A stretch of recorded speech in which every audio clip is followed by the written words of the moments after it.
அனைவருக்கும் வணக்கம். சற்று முன் வெளியான முக்கிய அறிவிப்பு. குடும்ப அட்டைதாரர்கள் பயன்பெறும் வகையில் ரேஷன் அட்டை வைத்திருக்கும் அனைவரும் கவனத்தில் கொள்ளக்கூடிய மிக மிக முக்கியமான மகிழ்ச்சியான அறிவிப்பை தமிழக அரசு வெளியிட்டுள்ளது. இதை பற்றி விரிவாக தெரிஞ்சுக்கணும்னா இந்த வீடியோவை கடைசி வரைக்கும் ஸ்கிப் பண்ணாமல் முழுமையாக பாருங்கள். இந்த வீடியோக்குள்ளே போகிறதுக்கு முன்னாடி இந்த வீடியோக்கு ஒரு லைக் பட்டனை ப்ரெஸ் பண்ணிடுங்க. நீங்கள் இதுவரைக்கும் என்னோட சேனலை சப்ஸ்கிரைப் பண்ணாமல் இருந்தீங்கன்னா மறக்காமல் சப்ஸ்கிரைப் பண்ணிக்கோங்க. கூடவே அந்த பெல் சிம்பிளையும் மறக்காமல் கிளிக் பண்ணிக்கோங்க. சரி, வாங்க இப்போது வீடியோக்குள்ளே போகலாம். தமிழகத்தின் ரேஷன் கடைகளில் கிடைக்கும் இலவச பொருட்களை பெறுவதற்கு ரேஷன் கார்டு மிக முக்கியமான ஒன்று.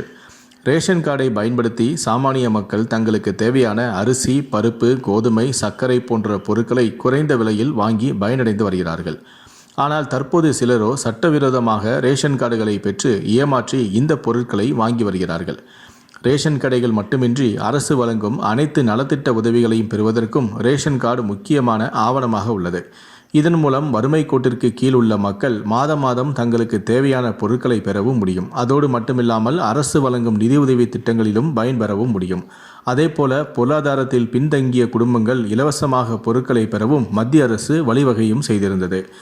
ஆனால் சிலரோ இதனை தவறாக பயன்படுத்தி சட்டவிரோதமாக ரேஷன் கார்டுகளை பெற்று பொருட்களை வாங்கி வருவதாக தகவல்களும் வெளியாகின. அதாவது நிரந்தர வருமானம் ஈட்டுபவர்கள் மற்றும் அரசு வேலையில் உள்ளவர்கள் மட்டுமே இந்த ரேஷன் கார்டுகள் மூலம் அதிக பயனடைந்து வருவதாகவும் கூறப்படுகிறது. இந்த சட்டவிரோத நடைமுறைக்கு பதிலளித்த மத்திய அரசு இதுபோல் தவறாக ரேஷன் கார்டுகளை பயன்படுத்துபவர்களை தகுதியற்றவர்கள் என பட்டியலிட உணவுத்துறைக்கு உத்தரவிட்டும் உள்ளது. இதன் மூலம் போலியாக ரேஷன் கார்டு பெற்றவர்கள் போன்ற சிலரின் விவரங்கள் தெரியவரும் எனவும் கூறப்படுகிறது.